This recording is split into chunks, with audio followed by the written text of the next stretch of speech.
I've always been told that there's a gap in distance girls swimming, and I think me, Amelie and Amber and the rest of us are just really trying to fill that gap because we know that we're good enough. We know that we trained so hard, and we know that hitting those times is definitely something in our reach. Hello everyone and welcome back to another episode of the Propulsion Swimming Podcast. Me and Dan are back after a nice little rest over the Christmas period. Of course, we both managed to get ill. That is just the way it goes. But we are back with a fantastic episode of the podcast this week. As you've just heard, we take a deep dive into distance swimming with Fleur Lewis. Yeah, unfortunately, I'm still a little bit nasally now, so I do apologise if you can hear that through your headphones or wherever you're watching and listening to this. I hope everyone's had a great Christmas and New Year's. We're back, like Scott said, after a little break, and we're ready for what 2024 has in store. We're starting the year off with a bang, as we've got Fleur on to talk about distance swimming, the Andi Manley squad, and her preparations as we head towards British Olympic trials, which is at the start of April. Yes, we did promise at the end of last year that our episodes leading into trials are going to be good, and we've already lined up, I can tell you, 4 amazing guests that are certainly going to be making waves at trials. Fleur is the first one of those. She set the British record in the 1500 metres short course at BUCS like a month ago now. November. We've been trying to get her on because we really want to discuss certainly the progress of women's distance swimming in Britain, because it is moving. It's getting there. So please welcome on to this week's podcast, Fleur Lewis. Fleur, thank you for joining us on the podcast this week. Our first podcast back from Christmas and New Year. How was your New Year? How did you spend? So straight off the bat, after winters, we came back and we had one more week here at Loughborough, and it was a really tough week. We did 90k that week, so it was 11 sessions, and it was very hard to get through, knowing that Christmas is right around the corner. So it was really tough mentally and physically, but we all kind of got through it together as a team, and it was really good. And then I had a few days. I had the 23rd. I trained the 23rd, then had the 24th, 25th off, and 26th off. And then in between Christmas and New Year's, I trained at my home club, Barnet Cocktail. And their Christmas training is they train once a day, but it's 3 hours long, and it's normally in between 10 and 11k. And they kind of alternate each session between like A2 work, so that's like quite below heart rate, like a low heart rate, and it's just sometimes I'll be kicking there or I am in there, and then the next day would be threshold, so it's a lot harder the next day. So we kind of use the other day as recovery. So, but that was good, and it was nice to be at my home club again because I haven't seen them in a while, and then I'm back here now. So when you go back for Christmas, then it's not like Andy's or your coach Andi Manley, we'll get into him a little bit later on, is sending you away with big sessions that you've got to go do by yourself. He trusts you to, or he trusts your home club essentially to give you the sessions that you need. Yeah. So I spoke to him before I left, and I told him the type of training that we do, and he said that it was good. And he kind of said to just kind of relax over Christmas. He said that it's very important to have a mental break from swimming, because especially the season coming up is going to be so huge, and like it's going to, like, we're going to have to really put our head down for it. So I think he was happy with only doing 4 sessions over Christmas, because he knows that they're 10 and 11k, so like it's not like I'm doing nothing. And I was going to say that's quite a lot. Yeah. So he was happy with what I was doing, because he knows, he trusts that I'll do everything I need. I went to the gym, and I just kind of maintained my fitness throughout the holiday. Yeah, that's the thing. Being a distance swimmer, I assume you can't have too many days off, because then you lose so much fitness and momentum, I suppose. But you had a solid 3 days off, and do you feel now refreshed because of those 3 days? Kind of. It's annoying because you want those 3 days off, but it is quite tough getting straight into it. So, like, the first training session back was quite tough, just trying to get into that rhythm again, because just even having like a day off like can change the way I swim like the next day, because we're very like, because we do so much volume, having even just a day off can really like alter the way I train the next day. So it's annoying. So week to week, then, are you not having a session off in the week? Are you every day in the pool? So at the moment, recently, he's got me in 11 sessions a week. So I'll be training twice a day, Monday to Friday, and then Saturday morning. So then I kind of do get the afternoon on Saturday off and Sunday off. And then Monday morning is always a bit stiff. Like I always say to Andy, I'm struggling a little bit just because I've had that day off. But I will definitely not swim on a Sunday because I need my rest. Yeah. Need it, yeah. You just got to really power through the Monday morning, and then the rest of the week. It gets harder because the sessions are harder, but it gets easier in the sense that you feel more yourself in the water. So when you say it gets harder, is that in terms of volume? So is the this meterage going to be increased even further than what it was at the 90k week? So you're going to end up hitting maybe 100? Is that what you're kind of saying? I meant like the Monday morning is always, he kind of knows that we're a bit stiff, so the session is a bit more, not really laid back, but just like he knows that you're going to be stiff and not feeling the best. But then like we get straight into a hard set Monday night again, and then that kind of gets the ball rolling for the rest of the week. Wow. And what kind of sessions would those entail, those hard ones? Just lots of thresholds, to be honest. Unfortunately, I swim best with loads of meters and lots of threshold. I think I've discussed with Andy that just as many meters as I can manage with the amount of threshold is best for my swimming. So we'd kind of, like towards races, we'd do maybe a bit more race pace work. But like when we're with the bulk of the season, it's normally threshold type work. Okay, so looking forward then to the next month or so. I know like winter months as any swimmer is tough. Like it's not fun. Yeah. So what's the outlook for a distance swimmer in the winter months? So I actually think the winter months for distance swimmers is we always have to do lots of meters. I feel like it never really comes down even in the summer. Like for the big meets in the summer, I'd never really taper either, because the more I taper, the worse I swim. So I need to keep the meters up. So kind of throughout the whole year, it's big meters. It's always ranges between 80, 90k a week. So then it's just more of the fact it's dark and it's cold, which makes it harder through these winter months. And because like the big competitions are kind of far away, but not that far, it's like it's hard to keep that motivation. But then the closer we get to it, the more motivated you feel, and it gets better when the warmer weather comes around. And how do you get through those harder periods? Let's say it obviously it's cold now, it's dark outside. How do you get through that and motivate and drive yourself through to get up every morning? Well, 5 mornings, 6 mornings every week. How do you do that? Well, I think it's more, I tend to find that the more I overthink about it, the worse it gets. So I really just try to take one day at a time. So I'm like, okay, well, if I can just get up for this training and go to it, then it's good. And then when I'm in the water, I'm like, okay, well, if I can just push myself now. So I take it very, very small at a time. Just so moment by moment almost.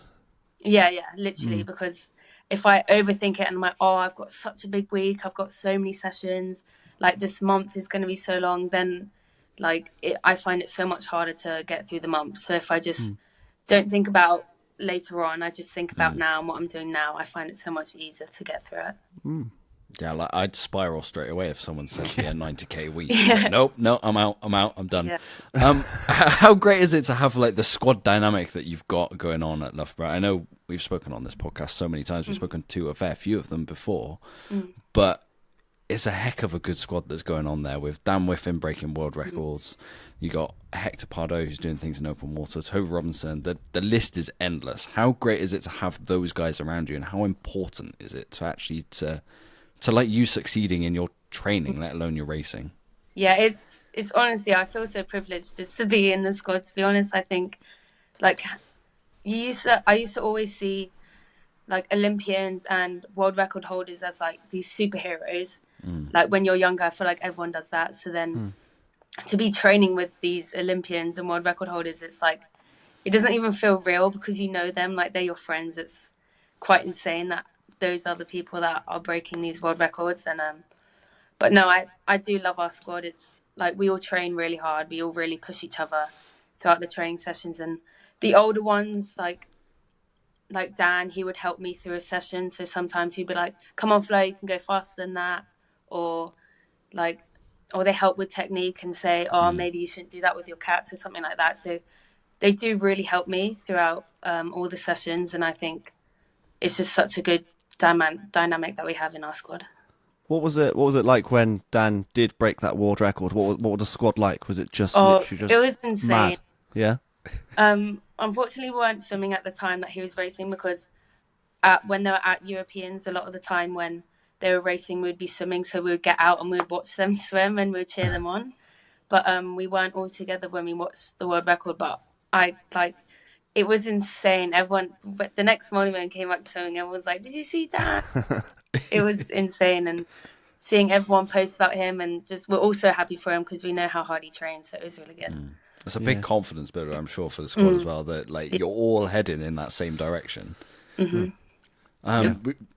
spoken about him a few times already, skirted around it. But Andi Manley, he's doing a fantastic job with the squad. He was actually the conversation we had with him. I think it was 12 months ago to the day. It was the first episode of 2023 was our most listened to episode last year. Everyone wants to know what he's doing there. So is there anything specific he's doing to bring the best out of yourself in your swimming? I think he's very invested in his swimmers. I think he puts a lot of time in each individual swimmer, and he knows that we're all different. So for example, this morning we had 4 different sets going on.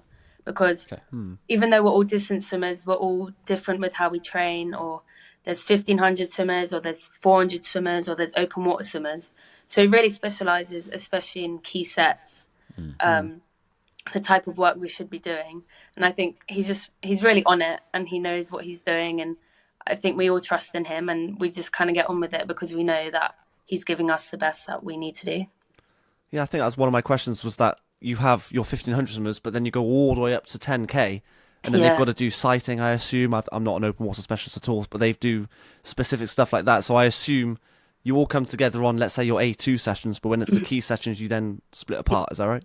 Yeah, so the open water group this morning would do more long reps. So they'll do 1,000s or 2,000s, whereas I train a lot with Lucy Hanquett, who's also a 1,500 swimmer who you may have seen at BUCS. Yep. And we do a lot more threshold work, whereas the 400 swimmers would do more race pace work to really help get in the gears that they need to push for the 400 and the 200. So it is really good.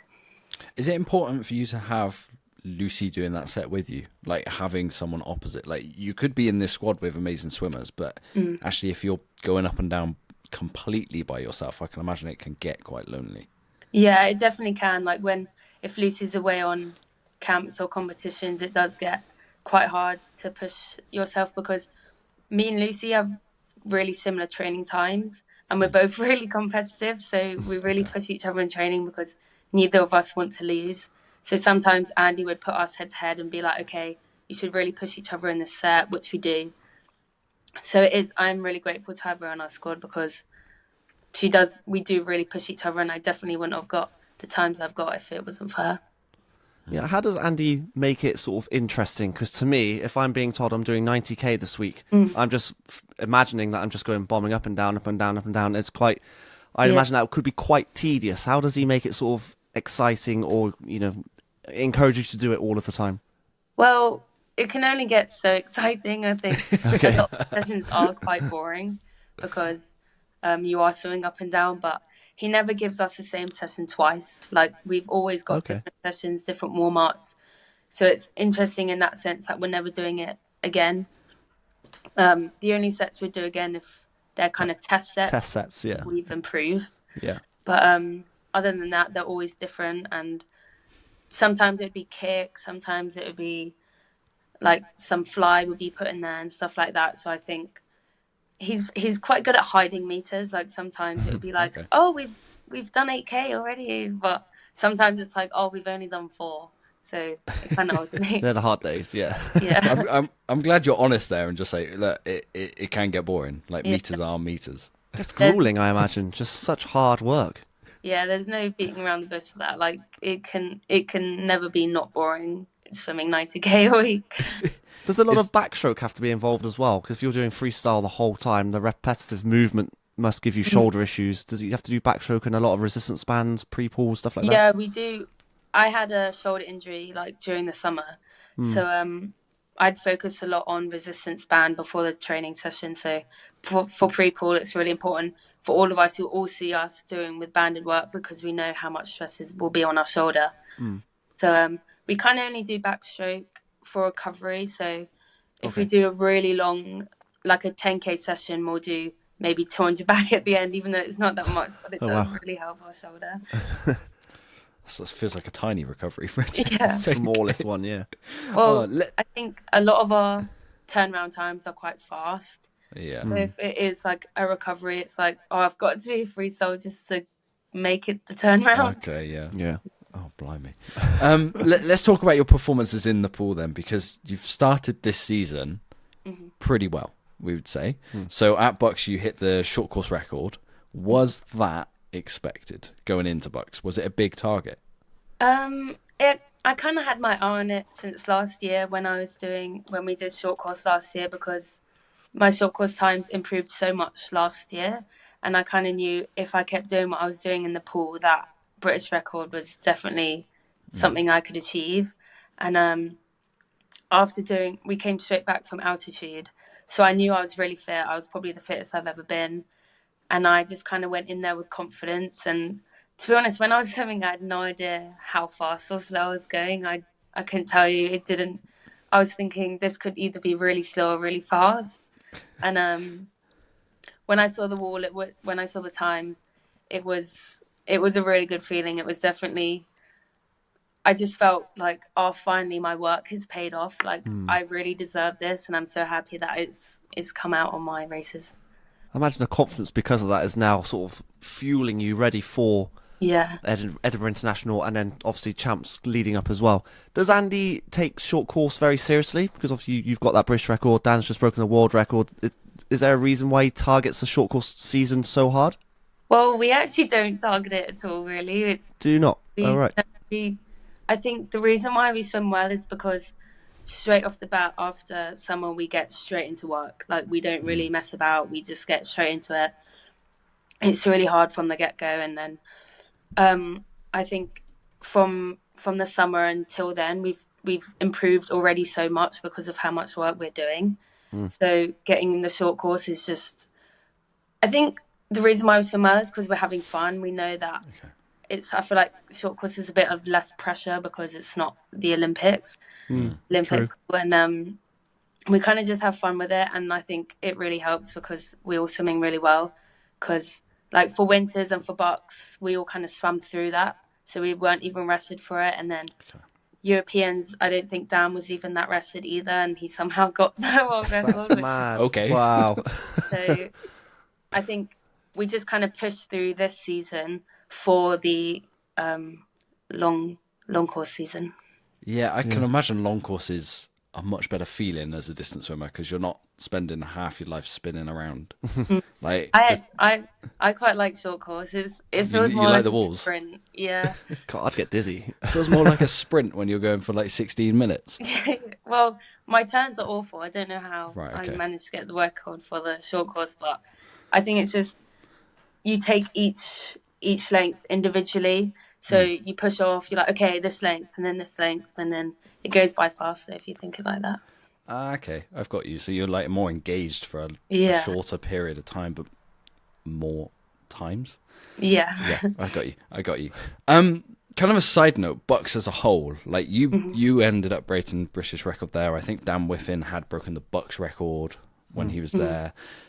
Should these meets, like these university meets, be bigger? Like I know Loughborough, the university you're at, just dominates, but as a whole, like the amount of swimmers that are at universities, the amount of competitive races where you're there, to me it feels like this actually should be a major meet on the swimming calendar, because you guys are having to swim fast for scholarships and the point in the season when the racing is like it's a real shame for me when I go to this meet and there's not any fans in the stand whatsoever. Really, it's just university students. But for me, it's such a big meet. It should be a big meet.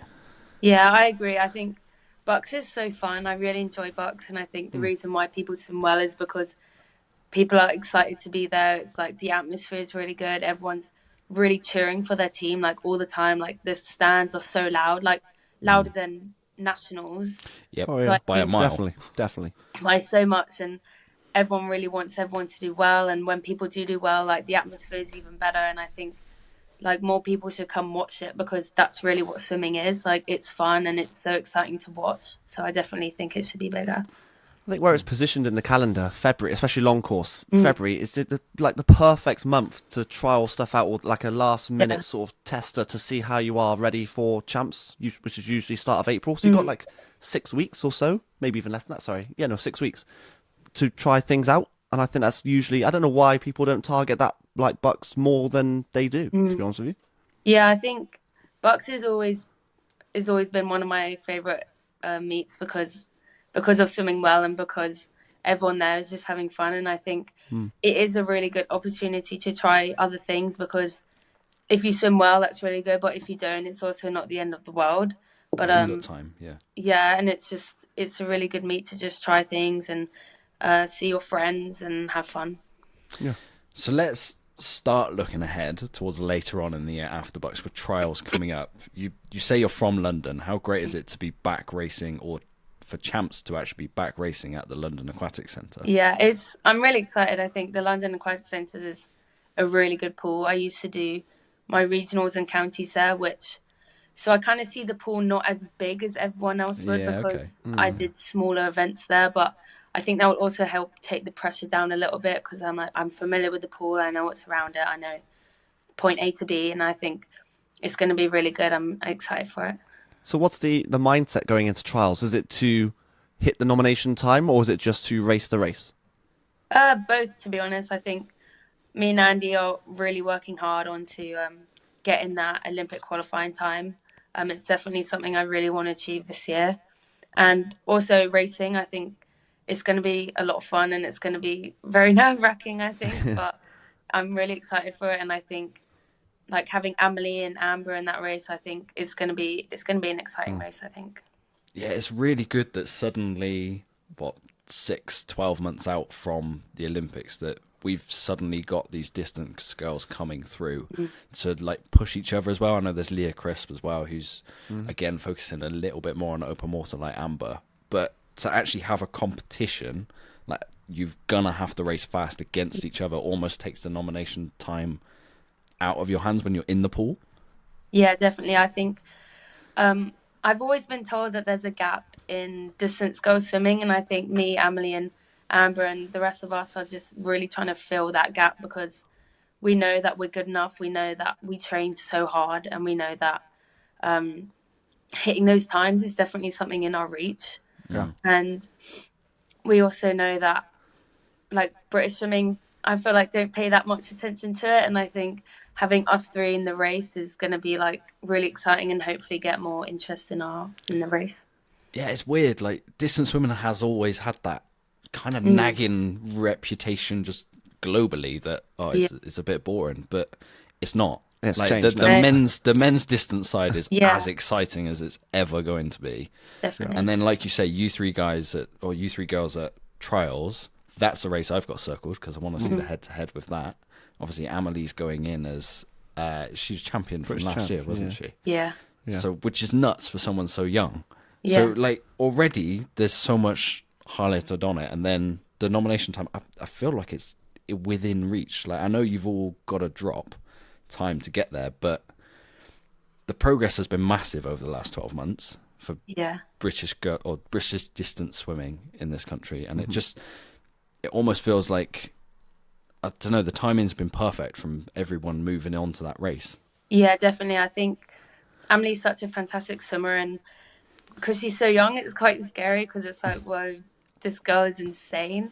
But it's really good because we really push each other on, even if we're not racing each other. Like, we'll see a time that she does, or she'll see a time that I do, and we'll be like, okay, I want to beat that next time.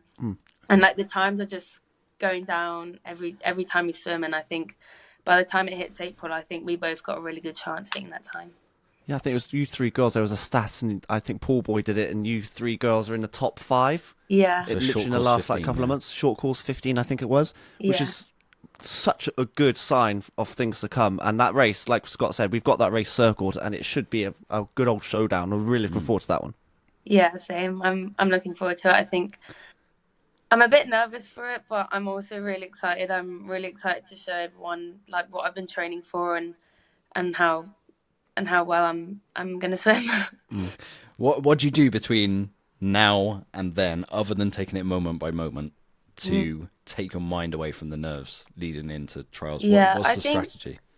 I think if I just don't really think about it, or think about it as just a goal. So if I'm training, I'm like, okay, I'm going to push myself, so it's easier to get the time then. So the harder I train, the more relaxed I feel, because I know I'm doing everything I can to get the time, and I know I'm pushing myself towards that time.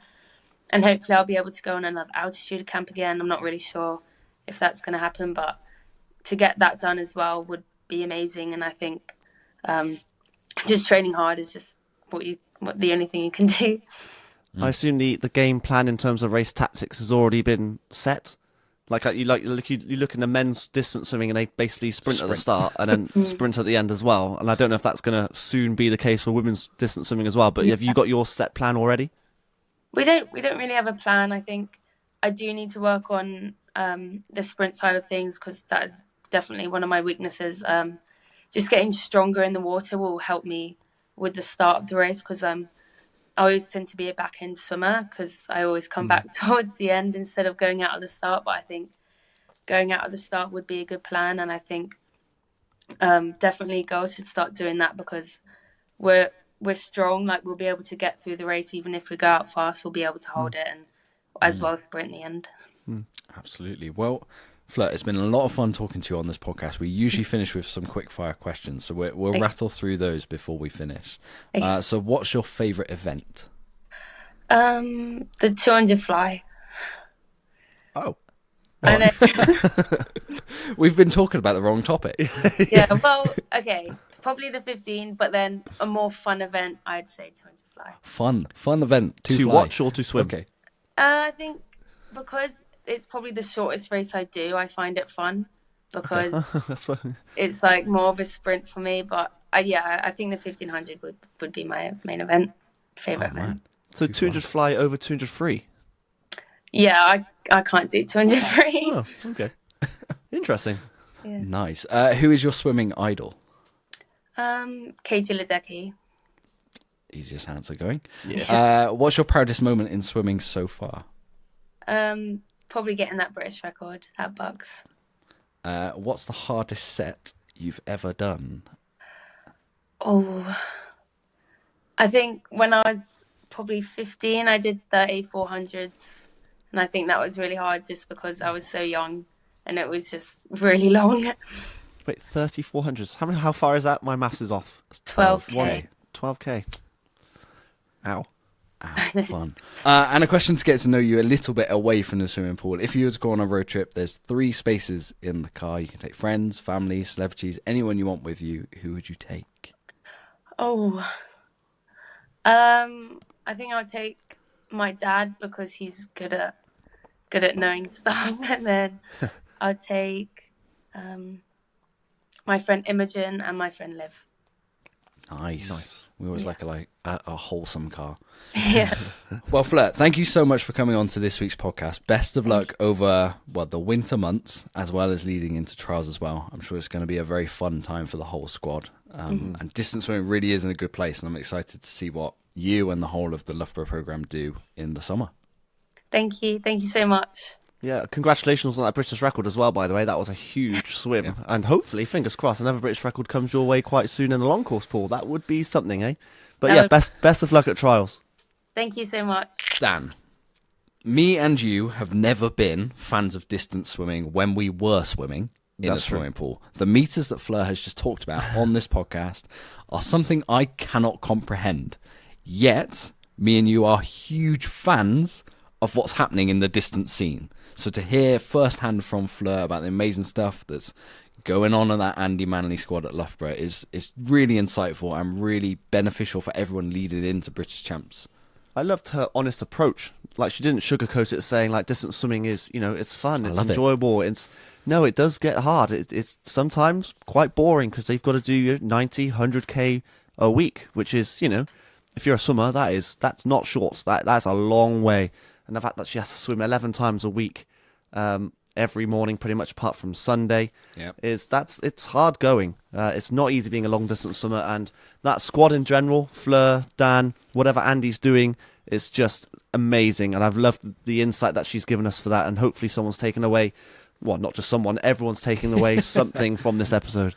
Yeah, I mean, if you want to become a world record holder like Dan, or you're bidding to be an Olympian like Fleur is, it's not meant to be a walk in the park. It's not meant to be fun. No. Like, at the end of the day, you're gonna have to work, dedicate and work for it to some level. The most interesting thing I actually took away from this is she kind of mentioned it in passing, but the way she tapers is that her meterage, it sounds like, still hovers around the 80k mark, because she gets rusty very quickly. And it's something that I've heard about on commentary. When you hear like Andy Jameson, Sharon Davis talking, they say, oh yeah, these distance swimmers, they need to keep training through, they don't like tapers.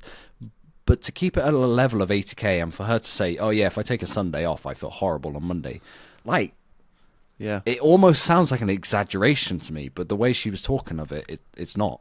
But every swimmer is different, mind you, because I remember Laura Stevens, very similar sort of mindset, or sort of like body physiology, where she's almost got to train through, and then she performs better when it comes to race day. But then you have the other end of the spectrum, I'm assuming here, because we haven't spoken to him on the podcast, but Ben Proud, he might need a proper 3-week taper, for example. Fleur is not one of those people. She has to almost train up to the day, by the sounds of it, which is, that's how her body works. And hopefully, well, not hopefully, Andy's obviously recognised that, and that's why she's performing as well as she is. And who knows what she's going to do at trials. It's going to be a fascinating race, both the 8 and the 15. Yeah, we spoke about it on the, to finish the podcast, but me and you have that 1500 circled for a very good reason. It is going to be a fascinating swim race battle between Fleur, Amelie Blocksidge, Amber Keegan, Leah Crisp. I'm sure one or two, like Lucy Fox, might make her way up to that distance as well. There's a few more coming through as well. But the nomination standard, while it's tough to go to the Olympics, is 16:01.95, and a year ago we would say, oh, that's too far. It suddenly doesn't feel like too far with the momentum that is happening in women's distance swimming. I think it's within reach of, if not one, maybe 2 of them, maybe even 3. I have no idea. So, but if they have the same mentality as Fleur, which I'm going to assume they do, and they push each other on, they're edging head to head the entire way, and it does come down to a last 50 sprint that we're quite accustomed to on the men's side, then who knows what these girls are going to swim. But I honestly, I think it's within reach. I think one of those girls at least is going to hit that time. That'd be impressive if your prediction of 3 comes through. First episode of 2024. Dan's gone nuts. Wishful thinking, I think. Hopeful, but I mean, I'd love all 3 of them to hit the time. But of course, then only 2 qualify. That would be heartbreaking for the 3rd person. But yeah, absolutely. Yeah. So I hope everyone who's listened to this podcast has taken away a bit of insight into the leading distance program in this country.